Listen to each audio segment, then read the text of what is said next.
Jangan. Jangan. Perempuan.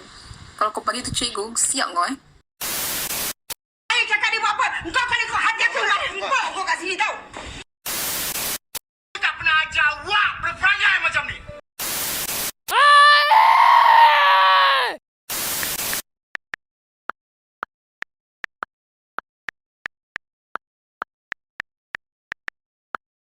Child abuse is commonly related with child maltreatment, and the child who is need a full care to grow but has been abused their rights and neglected. The example of abuse are beat, which they are beaten by the family members, bullied and attacked by schoolmates and peers, abused and raped by the dating partners, and targeted by sex offenders in both physical and virtual realms. I would like to share the data from the Malaysian Welfare Department.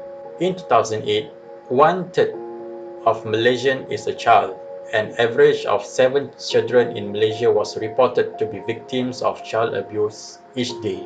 Out of 2,780 children reported being abused in 2008, and child neglect is the main form of abuse, followed by physical and sexual abuse. According to UNICEF in 2010, 553 cases of child abuse was contributed by negligence, 863 cases of physically abuse, 733 cases were sexually abused, which 72% from it is incest case, and 58 cases of abandoned babies. In 2017, 1 in 10 children, about 750,000 children, are sexually abused. 95% from it are abused by the people known to them, such as the fathers and stepfathers. From the data, according to Dr. Amar Singh, a consultant pediatrician who has worked with sexually abused children for over 3 decades, he said that mostly child abuse is sexually abuse, and it is a repetitive offense and can happen for 100 or 500 or 1,000 times over months or years. Child Act 2001, it is a law relating to the care, protection and rehabilitation of children and to provide for matters connected. Section 31 of the Child Act. It mentioned about the sexual abuse of a child, and even causing or permitting a child to be abused is a crime. If the offender is found guilty, he can be sentenced to a maximum of 20 years imprisonment or fine up to 50,000 ringgit or both. Secondly, the Sexual Offences Against Children Act 2017. This act gives extra power to the police and prosecutor who relied on the penal code to investigate all children sexual abuse cases, since these were no specific laws against the perpetration of child pornography, sexual grooming and other sexual abuses against children. I would like to share a few provisions that govern the sexual offences against children that mentioned under this act. Firstly, section 11, it mentioned about the sexually communicating with a child, and if the offender found guilty for this offence, he can be sentenced for maximum 3 years imprisonment. Next, section 12, which mentioned about child grooming, and if found guilty, the offender can be sentenced for maximum 5 years imprisonment and whipping. Thirdly, section 13 outlined the offence of meeting, following, with intention for child grooming. If found guilty, the offender can be sentenced for maximum 10 years imprisonment and whipping. Section 14, it's governed about the physical sexual assault on a child, and if found guilty, the offender can be sentenced for maximum 20 years imprisonment and whipping. And lastly, section 15, related for non-physical sexual assault of a child, and if found guilty, he can be sentenced for maximum 20 years imprisonment and maximum 20,000 ringgit fine or both. Third, a law or provision that protect the child from being abused or sexually abused is under the penal code, such as section 375G and section 376.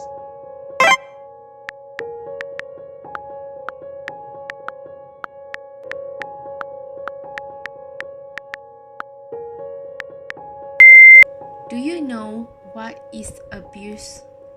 Ya tahu. Perbuatan zalim dilakukan terhadap kanak-kanak di bawah umur 18 tahun. Tahu. Betul. Perbuatan yang zalim kepada yang dilakukan terhadap golongan kanak-kanak. Oh, Macam pukul lah. pukul lah. Abuse ni adalah menyakiti seseorang itulah. Seperti macam dia kena pukul ke, dia kena seksa dan sekatannya. Tahu. Penderaan itu adalah apabila seorang kanak-kanak itu dipukul oleh ibu bapanya. Tahu, penderaan itu seperti memukul kanak-kanak secara agresif. Tahu? Orang yang mendera kita. Penderaan itu menyebabkan kecederaan kepada kanak-kanak. Have you been scolded by your parents in an aggressive way? Tak pernah. Tak pernah. Tak pernah. Nah. Tak pernah. Tiada. Tak pernah. Tak pernah. Tidak pernah. Tak pernah. Tak pernah dipukul atau apa-apa. Tak pernah. Kalau kena marah biasa-biasa tu pernah lah.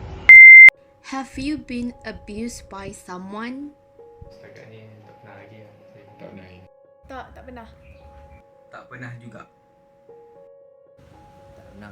Saya dari satu, saya kena abuse lah waktu tu. Biasalah dari satu kan, pergi sekolah kan mesti menangis punya kan. Lepas tu ada guru kaunseling ni, dia tarik saya masuk dalam bilik dia, dia terbalikkan saya. Lepas tu dia pukul saya lah sampai lebam.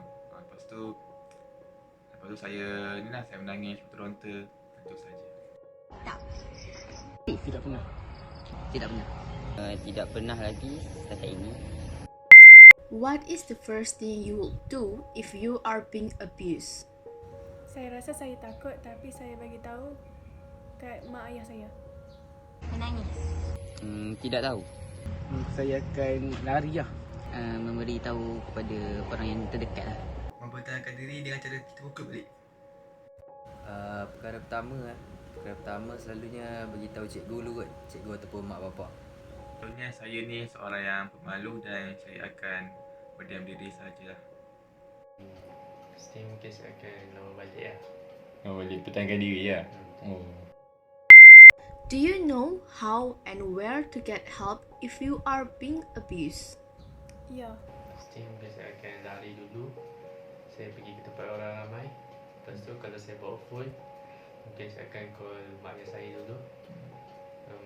Lepas saya call tu, mungkin saya akan cari orang yang terdekat macam kawan-kawan saya. Kalau kat sekolah kita boleh beritahu guru kaunseling, tapi kalau kat rumah kita boleh beritahu ibu bapa kita agar dia boleh buat laporan polis. Tak tahu. Tak tahu. Tidak tahu. Tidak tahu dan di mana. Bagi saya report terlebih dahulu kepada mak ayah saya.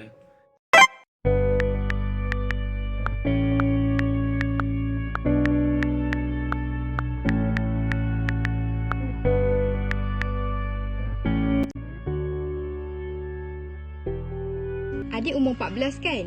Jadi, umur yang seperti adik ini masih di bawah 18 tahun. Ia masih didefinisikan sebagai kanak-kanak seperti yang telah termaktub dalam Akta Kanak 2001. Jadi, kanak-kanak ini di bawah tanggungjawab Jabatan Kebajikan Masyarakat sekiranya berlaku penderaan terhadap kanak-kanak mungkin secara fizikal ataupun emosi ataupun seksual. Penderaan itu juga termasuk seperti pengabaian ataupun eksploitasi terhadap kanak-kanak ini. Eksploitasi contohnya kalau macam ibu bapa adik suruh adik pergi buat kerja untuk dapatkan keuntungan kepada dia. Adik masih bawah umur, jadi adik tidak boleh digunakan dieksploitasi oleh maupun jika itu disuruh oleh ibu bapa adik sendiri. Jadi adik mestilah tahu apa yang hak yang adik ada. Penderaan kanak-kanak tu dia berlaku apabila ibu bapa ataupun pengasuh ataupun siapa-siapa kenalan terdekat adik dia buat tindakan yang menyebabkan kecederaan, kematian ataupun dia beri risiko yang bahaya ataupun serius dekat anak-anak tersebut. Penderaan kanak-kanak ni dia ada macam-macam jenis. Antaranya pengabaian, penderaan secara fizikal, penderaan secara seksual ataupun penderaan secara emosi. Sebenarnya penderaan kanak-kanak dia luas. Dia ada dari segi emosi, bila kita marah, verbal communication. Dan emosi ni dia dari segi mental sahaja, tapi Kalau selalu berlaku tiap-tiap hari, dia akan efek juga kita secara mendalam. Lepas tu ada dari segi cyber pun ada juga, sebab sekarang ni zaman teknologi macam orang macam mengejek kat sosial media kan, tuju kat orang tu. Tu pun boleh jadi penderaan sebenarnya. Tapi kalau dari segi penderaan kanak-kanak, so dia terhadap kanak-kanak lah. Lepas tu lagi satu dari segi seksual ni pun ada juga, dia pun penderaan juga. Tu dari segi kita mengejek dia punya diri dia lah. So dia luas. Jadi apa lagi yang adik boleh buat adalah betul dah tu, bagi tahu orang yang terdekat dengan adik yang boleh dipercayai. Kemudian mengajak dia sekiranya adik dia secara fizikal, mengajak dia pergi ke hospital untuk mendapatkan tindakan yang sewajarnya. Dan dan terakhir adalah melaporkan kepada Jabatan Kebajikan Masyarakat untuk mendapatkan tindakan yang selanjutnya. Pertanyaan itu adalah benda yang bagus dan benda tu dah patut ada pada kanak-kanak sekarang sebenarnya. Tapi kalau Faiz dah lawan, orang tu dah cedera, Faiz tak payah lawan balik. Faiz terus lari cari pertolongan orang lain pula. Sebab kita tak tahu orang yang tengah ada ni emosi dia tak stabil. So mungkin dia akan ambil senjata tajam macam pisau ke, boleh cederakan kita lagi tu lah. Jangan pandang rendah lah, walaupun kita boleh lawan balik dengan dia. Lepas tu kita terus lari pergi ke tempat yang lagi selamat. You can go to a safer place and obtain emergency protection from the adult. And other than that, you can call a specific number to get help, such as talian kasih and many more. Domestic violence and abuse is a serious matter, and the way to spread the awareness, you can tell your friends about it.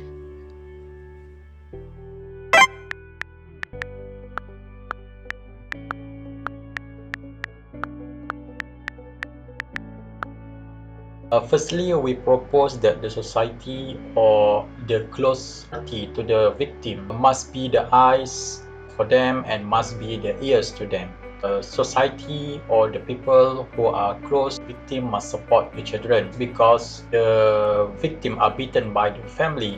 The other family are just keep silent and did not report the case. If anyone neglect or their eyes blind towards the issue, and they cannot take an action to report to the police, he can be sentenced or charged under the Child Act. The Child Act requires mandatory reporting if a child is suspected of being abused. In other words, if a parent or guardian, a welfare, medical or police officer fails to act, they can be fined up to 50,000 ringgit or imprisoned. Secondly, smart parenting. The parents need to listen more to the children, and I would like to raise up the issue of underage marriage. The question arose here, did the spouse are ready to be a parent, and at the same time the underage marriage is also considered as a child abuse, as the childhood is a quality time for the child to know the world, such as study as a basic need, but they are already given responsibility to keep eyes on the family and husband,